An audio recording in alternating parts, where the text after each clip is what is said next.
Welcome back. तो आज हम एक और वीडियो देखने वाले हैं, अनफॉर्चुनेटली उसी राइड्स पे जो कि फ्रांस में चल रही हैं। तो मेजर गौरव आर्या का वीडियो है, प्ले करते हैं। लास्ट वीडियो बहुत ज़्यादा लंबा हो गया तो इस बार हम जो है इतनी बातें नहीं करेंगे, कोशिश करेंगे, ठीक है। तो प्ले।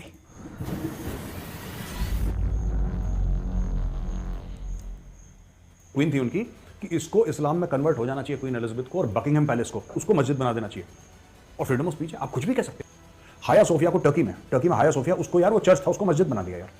सब तालियां बजाओ, वेरी गुड यार। एक एक्सट्रीम फाशिस्ट व्यू वाले हैं जो हिटलर को अपना लीडर मानते हैं, उन लोगों का दोबारा जन्म होगा अगले इलेक्शन। इतना बड़ा पनौती है कि जब से वो वापस आया तब से वहां पे आगे लग रही। खैर एनीवे, फॉरगेट अबाउट दैट। अब चक्कर क्या है मैं आपको बताता हूं। जय हिंद दोस्तों, मैं हूं मेजर गौरव आर्या और आप देख रहे हैं द चाणक्य डायलॉग्स। इस वीडियो को लाइक करिए, हमारे चैनल को सब्सक्राइब करिए, बेल आइकन दबाना बिल्कुल भी मत भूलिएगा। अच्छा, फ्रांस में जो हो रहा है उसके मैंने कल वीडियो बनाया था, आपका बहुत अच्छा रिस्पॉन्स आया उस वीडियो पे। मैं कुछ और बातें आपको बताना चाहता हूं। उसकी जो ग्रैंड मदर है, जो लड़का नाहिल जिसको मारा था गोली, जिसके बाद ये सब बवाल वहां पे शुरू हो गया, उसने एक बात बोली है, दादी जी अब जागी हैं, दादी या नानी जो भी है, जब अब जागी है ये इतने दिनों के बाद, जबकि पूरे फ्रांस में आग लग चुकी है। अब वो दादी कह रही है कि यार देखो, we don't want them to destroy shops, buses and schools. Nadia है उसका नाम। अब नाडिया जी ये कह रही हैं कि साहब हम नहीं चाहते कि वो स्कूल, बसें और बिल्डिंग ये सब जो फूक रहे हैं ये सब करें। फिर कहती हैं कि they are using Nahel as an excuse. Nahel तो सिर्फ एक बहाना है, और जो मेरी बेटी है वो बर्बाद हो चुकी है क्योंकि उसका बेटा खत्म हो चुका है। तो वो तो ये तो बात सही है ना कि वो बहाना ही है, क्योंकि अगर आप एक लड़के की मौत का अगर आप एक प्रोटेस्ट भी कर रहे हो तो भाई नए नए इक्विपमेंट, नया नया गैजेट्स आप जो है स्टोर से ले लेके भाग रहे हो, तो ये तो बहाना ही हुआ ना। आगे चलते हैं। तो इसका मतलब नाहिल की है नानी है ये, ठीक है। सब पेरिस का एक सबब है, वहां पे जो मेयर है, मेयर के घर के अंदर इन्होंने रॉकेट फायर कर दिए और इन्होंने उसका घर जलाया। घर जलाने की कोशिश करी, आग भी लगा दी उसमें, और उसके जो बीवी बच्चे भाग रहे थे, ठीक है। इस लेवल को तो अपने इंडिया में भी कभी नहीं होता कि मतलब मेयर वेयर के घर जला दिया जाए। खैर, उनके ऊपर भी रॉकेट, अब ये पता नहीं कौन से रॉकेट थे ये लोग चला रहे थे। देखो यार, मैं 2-3 आपको बातें बताता हूँ उसमें ना, फिर मैं आगे। अच्छा, मैं एक बात और बताता चलूँ आपको। देखो, कभी भी ना आप एब्सोल्यूट्स लेके नहीं चलते हो, ये बात मैं समझा चुका हूँ आपको। अगर आप ये बोलो कि नहीं this is just about religion, तो आप गलत हो। अगर आप ये कहो this is just about politics, तब भी आप गलत हो। अगर आप ये कहो दिस इज़ जस्ट अबाउट, हम बोल सकते हैं कि एनआरकी फैलाने के लिए जो वहाँ के जो मिस एलिमेंट्स होते हैं या मिसफिट एलिमेंट्स, जैसे जो भी बोलना चाहो आप, वो होते हैं, वो ये कर रहा है। नहीं, ये सबका मिलाया हुआ रायता है। अगर आपके अंदर से कोई पॉलिटिशियन ना मिला हो, अगर आपके अंदर से किसी ने ये सब ना किया हो, इम्पॉसिबल वाली बात है कि इमिग्रेंट्स इस तादाद में आए और इस तादाद में आके ये काम कर दें, ठीक है। तो मतलब बहुत सारे वेरिएबल्स होते हैं, आप जो है इस चीज़ को सिर्फ एक एंगल से ना देखें। आगे चलते हैं, आपको बात समझाऊंगा। देखो दोस्तों, स्टोरी इसमें जियोपॉलिटिक्स भी इन्वॉल्व है, क्योंकि भाई दूसरी कंट्री को प्रेशर डालने के लिए भी लोग करते हैं। इसमें आपका लोकल पॉलिटिक्स भी इन्वॉल्व होती है। इसमें जैसे भाई जब राइट्स होती हैं तो दंगा होता है तो लोग अपना फ़ायदा भी देखते हैं। आप देखें माइक्रो लेवल पे लोग चोरियाँ भी करते हैं, लोग जो है और गलत काम भी करते हैं, राइट। तो मतलब 10 चीज़ें होती हैं इसके अंदर। खैर, आगे चलते हैं। है कि एक तो नानी जी जो है ना नाहिल की, ये बहुत देर से जागी हैं। कब से आग लगी हुई है, 2-3 हज़ार गाड़ियाँ जला दी, कितने सौ उनके स्कूल की बिल्डिंगें, पब्लिक बिल्डिंग्स इन्होंने जला दी इन्होंने, बिल्कुल। और ये कह रही हैं कि नाहिल एक्सक्यूज़ था। नाहिल जो था, जो मेरा नाती मारा गया, वो एक बहाना तो हमें पता ही है। नानी जी आप क्या कौन सी स्टोरी सुना रही हो, हमें नहीं पता बहाना है। भाई ये जो इमिग्रेंट्स आए हैं, ये कुछ कंट्रीज से, सोमालिया वोमालिया, ये सब जो भी हैं, यमन जमन से आए हैं, ये तो उचक्के टाइप के लोग हैं। ये तो फ्रांस की बेवकूफ़ी थी जिसका फ्रांस जो है अब खामियाजा भुगत रहा है। बाय द वे, अगर बीइंग अ मुस्लिम अगर आपको बुरा लगे इस बात पे कि ये चोर उचक्के कह रहे हैं उन लोगों को, तो मैं आपको बताता चलूँ कि मिडिल ईस्ट जो कंट्रीज़ हैं, जो सऊदी अरेबिया है और इस टाइप की कंट्रीज़, इन्होंने भी उन्हें नहीं लिया था। इसका मतलब ये है कि वो भी यही मानते हैं कि ये इस लायक नहीं है, ठीक है। आगे चलते हैं।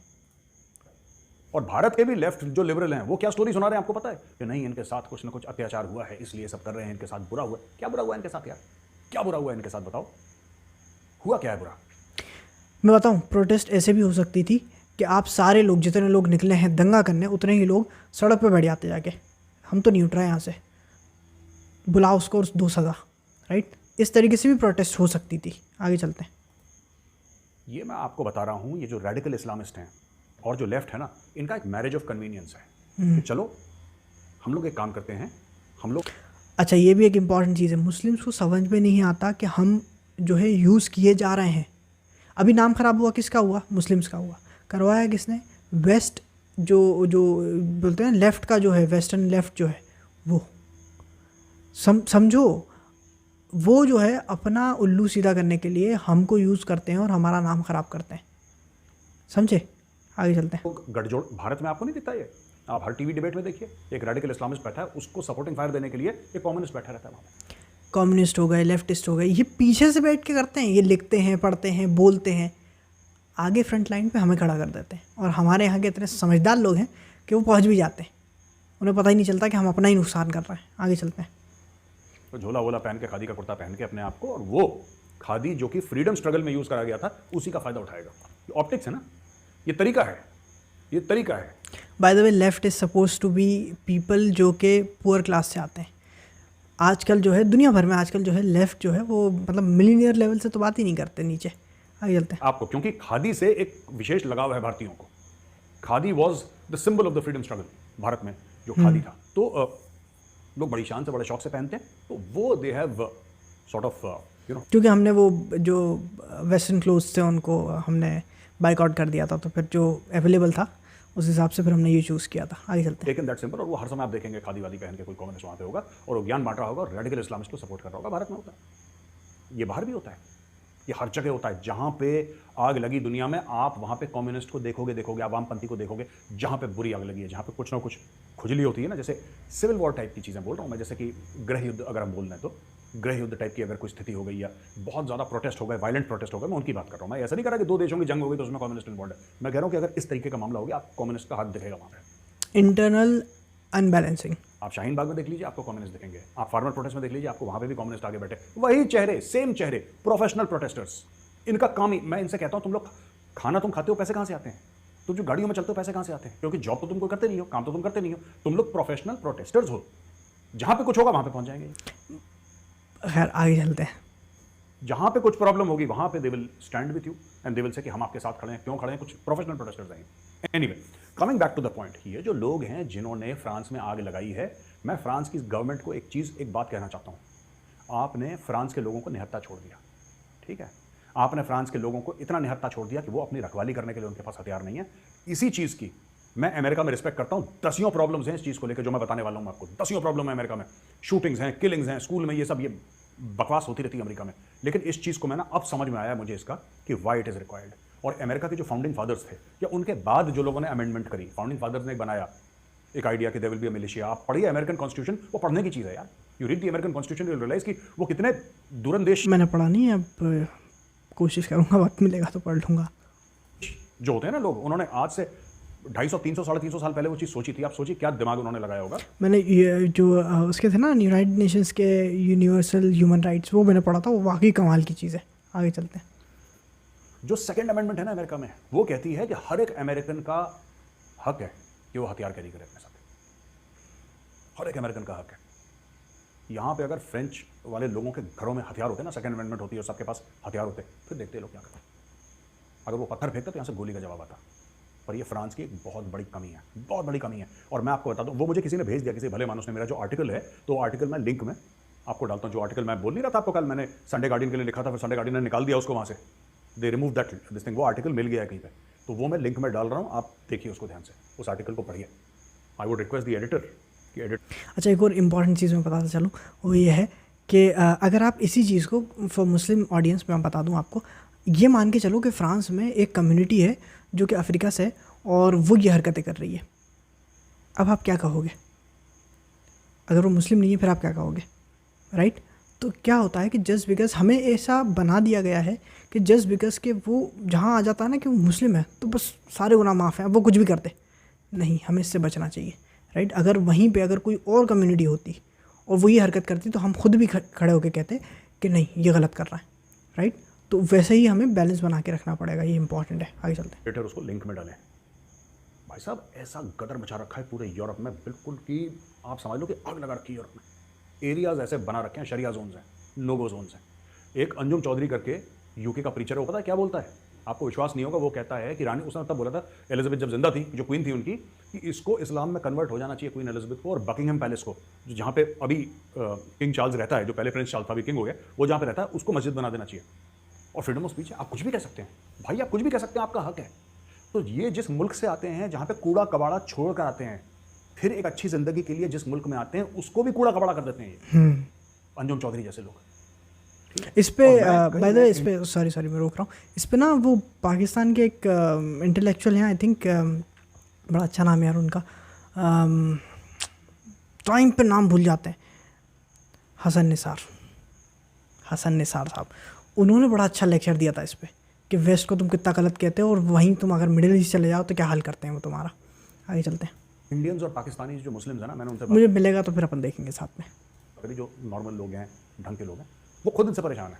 मेरे तो इतने दोस्त हैं यूके में, एंड जनरली क्या होता है यूके में कि one finds all shades of people in the UK. आपको एक ही किस्म के ना लोग नहीं मिलेंगे, आपको अलग अलग पॉलिटिकल विचारधारा के, जो कि अच्छी बात है, और पर मैं एक बात कहना चाहता हूँ यूरोपियंस को, जो आप इतना गर्व करते हैं ना, हमारी बड़ी लिबरल डेमोक्रेसी है, और बड़ा ये हो रहा है हमारी डेमोक्रेसी। हम तो कुछ भी कह लो, कुछ भी।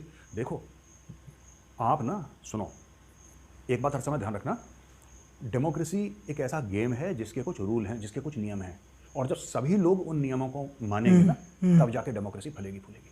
सही है। ऐसे नहीं हो सकता कि कुछ लोग माने ही ना कि बॉस हम तो उसके नियम मानते ही नहीं है, भाड़ में जाओ तुम, कल मरते हो। वो तो कोई भी गेम ऐसे ही चलता है सर। दो पार्टियां जब रूल्स पे एग्री करेंगी तभी आप बिजनेस कर सकते हैं, तभी आप मैरिज कर सकते हैं, तभी आप बाकी सारी चीज़ें कर सकते हैं। एक पार्टी बोले मैं तो मानती नहीं, तो फिर कैसे चलेगा। आज मरो, आज मत अभी मरो, हम इसके रूल नहीं मानते, फिर डेमोक्रेसी काम नहीं करती। डेमोक्रेसी तब होती है जब मैं बोलूँ कि ठीक है साहब, आप एक बात बोलेंगे, मैं आपकी बात सुनूंगा, फिर मैं आपकी बात बोलूँ, आप सुनेंगे। That is democracy.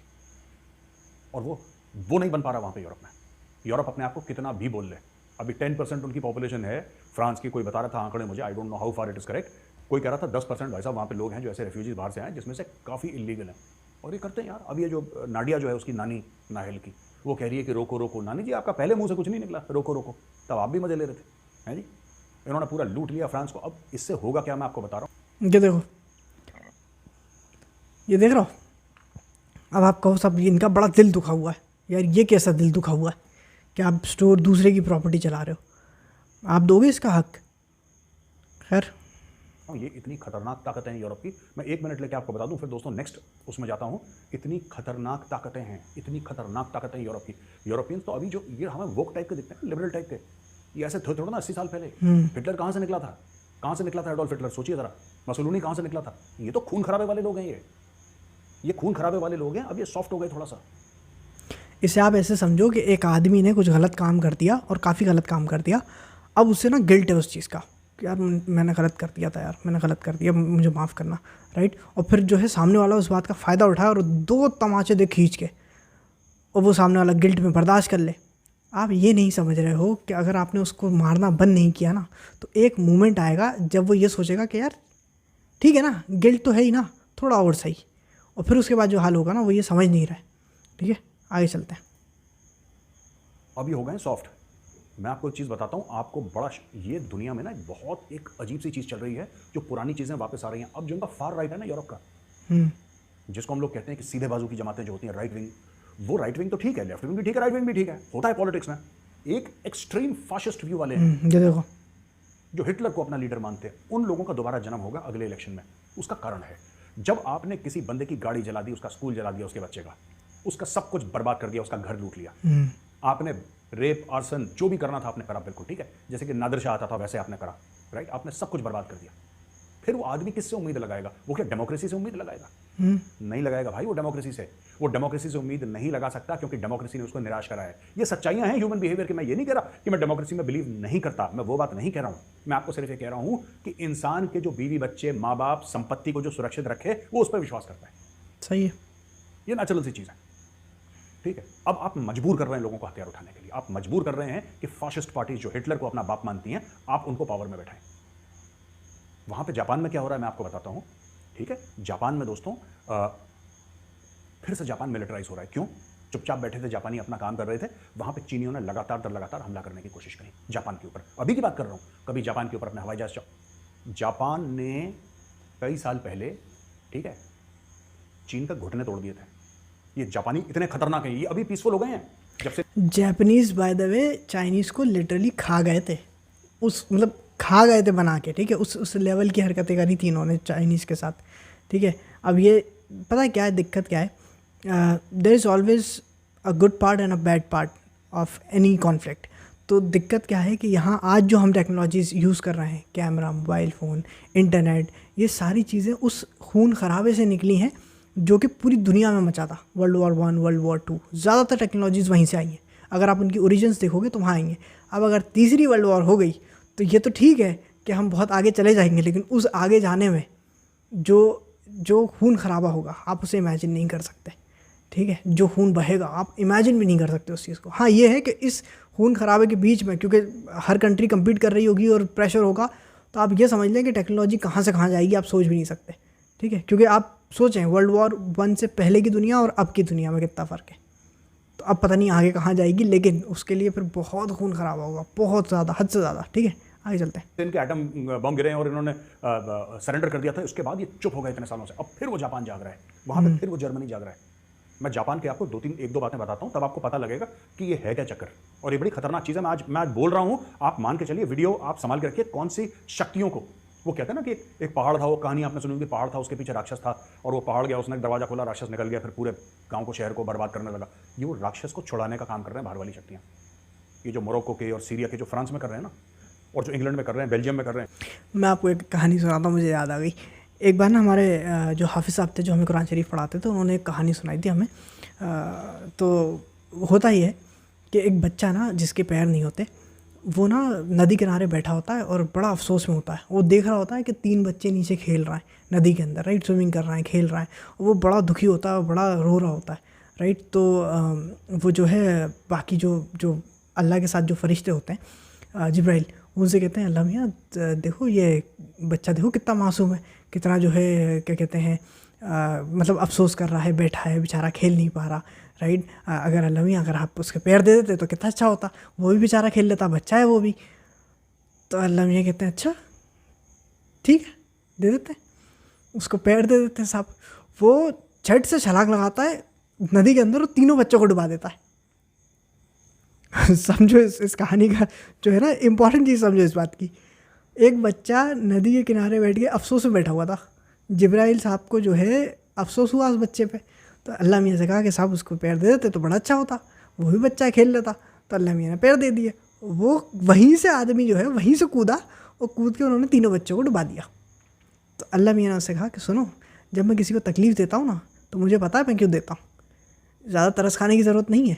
ठीक है, तो यही मैं कहूँगा हमारी मुस्लिम कम्युनिटी से, ज़्यादा तरस खाने की ज़रूरत नहीं है, क्योंकि ये जो जिन पे तुम तरस खा रहे हो ना, ये आगे चल के तुम्हारे ही गली का जो है घंटी बनवा देंगे तुम्हारे गले में, समझो। क्योंकि अगर यही हरकतें होती रहीं तो वो सख्त कानून आएंगे। वो अभी इतना दिक्कत होती है, आप वीज़ा की लाइन में खड़े हो, आप कस्टम्स की लाइन में खड़े हो, आपको पता चल जाता है, आप ट्रैवल तो करो, तो सोचो आगे क्या होगा। तो तरस मत खाओ इन पे, ये वही बच्चा है बिगड़ा हुआ, जहाँ इसको तुमने पैर दिए ये उछल के जो है सबको डुबा देगा। और यही होने वाला है, फ्यूचर यही है, आप समझ के चलें। आगे चलते हैं।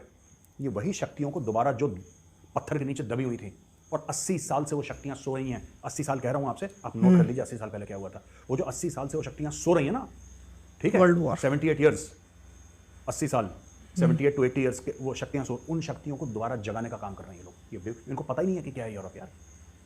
ये जो हिप्पी विप्पी आपने देखे, बड़े बाल वाले म्यूजिक, भाई साहब ये असल में यूरोप नहीं है। जितना वायलेंस यूरोप ने देखा है किसी और कॉन्टिनेंट में नहीं देखा। इन लोगों ने तो लाखों लाखों लोग, दसियों लाखों लोग ऐसे काट काट के बिछा दिए थे आपस में ही लड़ मर के, और दोनों क्रिश्चियंस। ऐसा भी नहीं कि कोई धर्म युद्ध हुआ है, कोई इस्लाम और क्रिश्चियनिटी के बीच में, ना ना, आपस में ही काट। ये तो इतने वायलेंट लोग हैं यूरोपियन, लड़ का हिसाब ही नहीं है, इतने वायलेंट लोग हैं। मैं आपको जापान के बारे में बता रहा था, मैं आपको 2 बातें बताता हूं दोस्तों जापान के बारे में, आपकी आंखें खुल जाएंगी कि है क्या असली बात। आपने मित्सुबिशी का नाम सुना है? मित्सुबिशी जिसकी गाड़ियां हैं, पेजेरो नहीं आती जिसकी, मित्सुबिशी गाड़ियां बनाती, कई सारी चीजें, हेवी इलेक्ट्रिक, मित्सुबिशी XYZ 50 चीजें बनाती है, माइक्रोवेव ओवन भी बनाती है भाई साहब मित्सुबिशी। वो मित्सुबिशी सेकेंड वर्ल्ड वॉर जब हुआ था ना, तब एक फाइटर प्लेन बनाती थी, जीरो नाम था उसका, ZERO, जो कि सबसे खतरनाक फाइटर प्लेन था उस जमाने में। अमेरिकन के पास वैसा कुछ नहीं था, ब्रिटिश के पास वैसा कुछ नहीं था, सबसे खतरनाक ये जंग के सामान बनाते थे। और जीरोस की क्या कहानी है? जीरोस की ये कहानी है कि अमेरिकन शिप्स को, जो अमेरिकन जहाज थे, अगर अमेरिकन जहाज ने जीरो पे मारा, हवाई जहाज ऊपर उड़ रहा है, जीरो पे मारा और जीरो जल गया, तो जीरो के सामने जो नोज थी ना, उसमें बारूद रहता था। ये पायलट जो थे वो सुसाइड अटैक करते थे, जापानीज पायलट्स। मित्सुबिशी का बनाया हुआ प्लेन है, जिस मित्सुबिशी की आप लोग वॉशिंग मशीन और ये सब माइक्रोवेव खरीदते हो ना, वही मित्सुबिशी। इसने जीरो फाइटर्स बनाए थे जिसके आगे बारूद लगा रहता था, और वो लोग आके सुसाइड अटैक करते थे। धड़ाम से बिल्कुल जहाज में गिरे और अमेरिकन जहाज को तहस नहस कर दिया, बर्बाद कर दिया। ये था जापान का इतिहास। बाय द वे, इनकी लीडरशिप देखें आप, जापान की बाकी लीडरशिप की तारीफ़ करनी चाहिए। जब जंग वो हार गए, जब वो मतलब हो गया जो भी होना था, तो उन्होंने, उनकी लीडरशिप ने कहा कि सुनो अब हथियार छोड़ दो, हो गया ख़त्म, जो भी होना था हो गया, हार गए गेम, ख़त्म हो गई बात, अब जो है हमें क्वालिटी प्रोडक्ट्स बनाने। वहाँ से उन्होंने दूसरी शुरुआत कर ली। हमारे यहाँ दिक्कत ये है कि Saudi Arabia should be the leader of, अगर हम लेके चलें कॉन्सेप्ट के उम्मत का कॉन्सेप्ट है, तो Saudi Arabia should be the leader, लेकिन बहुत सारी ऐसी कंट्रीज़ हैं जो उन्हें लीडर मानती ही नहीं है। ईरान हो गया और भी दूसरी कंट्रीज़ हैं, ठीक है। उसके अलावा प्रॉब्लम यह है कि उससे भी बड़ी प्रॉब्लम यह है कि सऊदी अरेबिया खुद लीडर नहीं बनना चाहता। ये इम्पॉर्टेंट चीज़ है। अगर सऊदी अरेबिया तबीयत से खड़ा हो जाए ना कि हम लीडर बनेंगे and we will sort of give you guidance, तो बाकी सारे मुस्लिम जो नेशंस हैं, जो ज़्यादातर मुस्लिम हैं, वो मान लेंगे। लेकिन सऊदी अरेबिया जो है वो कहता है भाई I am a leader of my country, तुम जाओ भाड़ में, तुमको एड चाहिए ले लो, तुमको हमारी जंग में लड़ना है तो तुमको पैसे दे देंगे, हमको जिस कंट्री पे प्रेशर डलवाना है वो डलवा देंगे। पाकिस्तान को यूज़ ही करा है ना उन्होंने भी तो दिए थे अफ़गानिस्तान में, और सब जगह जो फाइटर्स दिए थे उन्होंने भी दिए थे, उनका भी पैसा था, राइट। अपने देश में कुछ नहीं करवाया। और अब भी हमारी मुस्लिम जो पॉपुलेशन है मेजॉरिटी, उसको समझ में नहीं आता कि उम्मत का जो कॉन्सेप्ट है वो एग्जिस्ट नहीं करता इन प्रैक्टिकल लाइफ। समझो इस बात को, आगे चलते हैं। ठीक है, अब मैं आपको एक और उदाहरण देता हूँ जापान के बारे में। दोस्तों गाड़ी आती है सुबारू, बड़ी फेमस है गाड़ी सुबारू। सुबारू हम गाड़ियाँ चलाते हैं। एक ज़माने में सुबारू, उस कंपनी का नाम था नाकाजिमा एयरक्राफ्ट कंपनी, और नाकाजिमा एयर, मैंने वीडियो गेम में देखी है गाड़ी, मैंने पहली बार नाम सुना है ईमानदारी से। मैंने PS3 में जब हम खेलते थे नीड फॉर स्पीड, वो उसमें देखी थी मैंने। आगे चलते हैं। क्राफ्ट कंपनी, भाई लोग आपको पता क्या करती थी? वो स्पेशली सुसाइड प्लेन्स बनाती थी, जिसमें जापानीज पायलट अमेरिकन को, अमेरिकन बेसिस में, जहां पे अमेरिका के मिलिट्री बेस होते थे, अमेरिकन शिप्स पे, खासतौर से पैसिफिक एरिया में, उसके शिप्स में आकर सुसाइड कमिट करते थे, और इसको कहते थे कामेकाजी। कामेकाजी का ओरिजिनल मीनिंग है दोस्तों डिवाइन विंड। डिवाइन विंड, एक हवा चलती है डिवाइन है, जिसमें दैविक शक्ति है उसमें। और ये पहले जाती है, जब मंगोल जापान के ऊपर हमला कर रहे थे, तो कहते हैं कि ऐसी आंधियां आई, ऐसा तूफान चला कि पूरा मंगोलों का जो फ्लीट था जहाज़ों का, वो सबका सब डूब गया वहाँ पे, और टूट गया, तहस नहस हो गया। तो उसको बड़ा वर्शिप करते थे जापानीज। तो जापानीज ने बोला कि साहब ये डिवाइन विंड है, ये डिवाइन विंड है, भगवान की ये विंड है ये। तो वो कामेकाजी, कामेकाजी का मतलब एक्चुअली डिवाइन विंड। और सेकंड वर्ल्ड वॉर में वही कामेकाजी का मतलब क्या हो गया? जो सुसाइड अटैक। ये सब ये जापान में हुआ था पहले। अब जापानी शांतिप्रिय हो गए हैं, लेकिन वो राक्षस जो है ना, वो जो शैतानी ताकतें हैं, वो अभी भी दबी पड़ी हैं वहाँ पे। उनको दबा रहने दो। मैं चीन को भी बोल रहा हूँ, उनको दबा रहने दो, ये निकलेंगी, बहुत तहस नहस होगी, फिर चीन ना चाऊ चाऊ करके भागेगी। इनको पता नहीं लगेगा कहाँ से क्या गया। क्योंकि और ये जो जर्मनी में सबसे इतिहास का सबसे गंदा, सबसे गलीज, सबसे बुरा आदमी यूरोप में पैदा हुआ था, एडोल्फ हिटलर, सबसे गंदा। और वही शक्तियों को ये लोग फिर ये सब बकवास जो कर रहे हैं ना, ये लोग, ये जो रेफ्यूजीज हैं वहाँ पे जो आए हैं, और कुछ तो वहीं पे पैदा हुए हैं, फिर अपने देश में आग लगा रहे हैं। ठीक है, ये लोग वही काम कर रहे हैं। आप वही फाशिस्ट फोर्सेस को हवा दे रहे हो, जो वहाँ पे बनेंगे, उनका प्रधानमंत्री बनेगा, फिर वो एक एक कर। सर जो कंसर्न आपके दिल में है, जो कंसर्न हमारे दिल में है, वो तो जब होगी ना, जब हिस्ट्री पढ़ी होगी, जब देखी होगी, जब समझी होगी। खैर आगे चलते हैं। तुम्हें तब तुम्हें पता लगेगा। This is simply what happened after the treaty of Versailles. Treaty of Versailles के बारे में मैंने कल भी आपको बताया था, सुना है मैंने, इसके बारे में पढ़ा तो नहीं है। यूरोप को धक्का मत दो, जापान को धक्का मत दो, नाम शायद सुना है कहीं। अच्छा दोस्तों, फट से अगले न्यूज आइटम पे आते हैं। स्वीडन में आपको पता है ना, कुरान शरीफ जली थी, और कुरान जलाने के बाद बड़ा ईरान ने बोला कि साहब हम अपना एम्बेसडर भेजेंगे नहीं वहाँ पे। तो मैं ठीक है मत भेजो। ईरान ने बोला हम अपना एम्बेसडर नहीं, पाकिस्तानी ने बोला नहीं, हम हमारा रहने दो वहाँ पे, तो पैसा वैसा मिल सकता है स्वीडन से। तो पाकिस्तानी को ये बड़ा इस्लाम करते हैं, बड़ा इस्लाम का दर्द भरते हैं ये, इनको शर्म नहीं आती है। और इसीलिए हमारे यहाँ के जो मौलाना हैं, हमारे यहाँ के जो हैं, वो कहते हैं कि भाई तुम तो ना बिल्कुल जो है कोई ज़रूरत नहीं है लीडरशिप लेने की, तुम्हें इस लायक नहीं हो तुम। ठीक है, इन्होंने फ्रांस से भी पैसे ले लिए थे, बड़े उछल रहे थे ये। ठीक है, कम से कम हमारे यहाँ इंडियन मुस्लिम में इतनी तमीज़ है, ठीक है ना, कि हम उससे मदद की उम्मीद तो नहीं रखते उन लोगों से। ठीक है, लेकिन साहब ये तो मतलब नेक्स्ट लेवल के बेकराते हैं ये। ठीक है, डॉलर के लिए कुछ भी कर देंगे। इन्होंने पहले नबी के साथ ये करा, इन्होंने पहले जो मसला चला था वहाँ पे ड्राइंग्स का और ये सब का, इन्होंने फिर पैसे पकड़ लिया उससे, और अब देखो ये हरकत कर रहा है। खैर आगे चलते हैं। लिहाज शर्म तो कुछ है नहीं। फ्रांस में भी जो प्रॉफिट मोहम्मद के कार्टून बना दिए थे, हाँ। उसके बाद प्रोटेस्ट करने के बाद, लाहौर में आग लगाने के बाद, उन्होंने फिर फ्रांस से भी पैसे ले लिए, और वहाँ पे शहबाज शरीफ भीख मांगने भी चला गया फ्रांस में। ठीक है, पेरिस में चला गया। तो भी शर्म भी नहीं आती इनको। इतना बड़ा पनौती है कि जब से वो वापस आया तब से वहाँ पे आगे लग रही। खैर एनीवे, फॉरगेट अबाउट दैट। अब चक्कर क्या है, मैं आपको बताता हूँ कि OIC ने, ऑर्गेनाइजेशन ऑफ इस्लामिक कोऑपरेशन ने बोला है कि साहब ये कुरान जलाना बहुत बुरी चीज है, कुरान नहीं जलनी चाहिए थी, और हम इसको कंडेम करते हैं। और उन्होंने एक आह्वान दिया है, एक बोला है लोगों को, आइए। सही है, और ये मैं पढ़ के बता रहा हूँ, OIC had strongly condemned the incident, saying that such an act contradicted international efforts. सुनिएगा OIC का, वल्लाह हबीबी तुम क्या बोलती? International efforts to spread values of tolerance, moderation and renunciation of extremism. ठीक है, और बोला है कि observance of human rights and fundamental freedom for all global. देखो यार, OIC के जो मेंबर हैं 99% खुद डेमोक्रेसी नहीं है, वो बात कर रहे हैं डेमोक्रेसी की। वो खुद ह्यूमन राइट्स नहीं देते लोगों को, आधे से ज्यादा जगह शरिया लगा हुआ है, वो बात कर रहे हैं ह्यूमन राइट्स की। ये खुद फ्रीडम नहीं देते लोगों को, ये कह रहे हैं फंडामेंटल फ्रीडम की बात कर रहे हैं। ये किसी और को टॉलरेट नहीं करते, मैक्सिमम, मैं सबकी बात नहीं कर रहा, मैक्सिमम कंट्रीज ये टॉलरेट नहीं करती। ये फिर कह रही है मॉडरेशन होना चाहिए और टॉलरेशन होना चाहिए सब में, एवरीबडी शुड हैव टॉलरेंस और रिनंसिएशन ऑफ एक्सट्रीमिज्म। सारा एक्सट्रीमिज्म वहीं से निकल रहा है और ये कह रहे हैं कि एक्सट्रीमिज्म नहीं होनी चाहिए, है ना। तो यार देखो सुनो, मैं एक बात कहता हूं कि कुरान जलाई गई, मुझे भी खराब लगा, ऐसा नहीं होना चाहिए, ठीक है। लेकिन मैं ये कहता हूं कि ये जो OIC है इसका इतना दोगला एटीट्यूड क्यों है यार, इतना दोगला एटीट्यूड क्यों है? आप छोटी सी बात देखो, कुरान जलाई गई, सबके सब इकट्ठा हो गए, हाय हाय हाय तौबा, छाती पीटो छाती पीटो। हाया सोफिया को टर्की में हाया सोफिया, उसको यार वो चर्च था, उसको मस्जिद बना दिया यार, सब तालियां पीट रहा हो, वेरी गुड यार एर्दोगान, तुम कितने बड़े चैंपियन हो, देखो तुम्हें। तो यार आप गलत करोगे ना दूसरी तरफ से। ये कुरान का जलना गलत था, लेकिन हाया सोफिया का मस्जिद बनना भी गलत था। पहले महमद III था, कोई उनका सुल्तान, बहुत पहले की बात है, बहुत पहले की, उसने बनाया। फिर कमाल अतातुर्क ने उसको म्यूजियम बना दिया। उसने बोला कि नहीं, क्योंकि सेक्युलर टाइप का आदमी तो बनाओ म्यूजियम बनाओ, कोई मस्जिद नहीं, उसने म्यूजियम बना दिया। ये भाई खलीफा बनने के चक्कर में दोबारा उसको मस्जिद बना दिया और किसी ने कुछ नहीं बोला। OIC खुश, ओ बल्ले बल्ले तुमने मस्जिद। यार जब तुम किसी की भावनाओं को ठेस पहुंचाओगे और तब तुम सेलिब्रेट करोगे, और तुम्हारी भावनाओं को ठेस पहुंचे तो तुम बोलोगे इमरजेंसी मीटिंग हो गई, ये हो गया। ओ भाई, इसी को डेमोक्रेसी कहते हैं।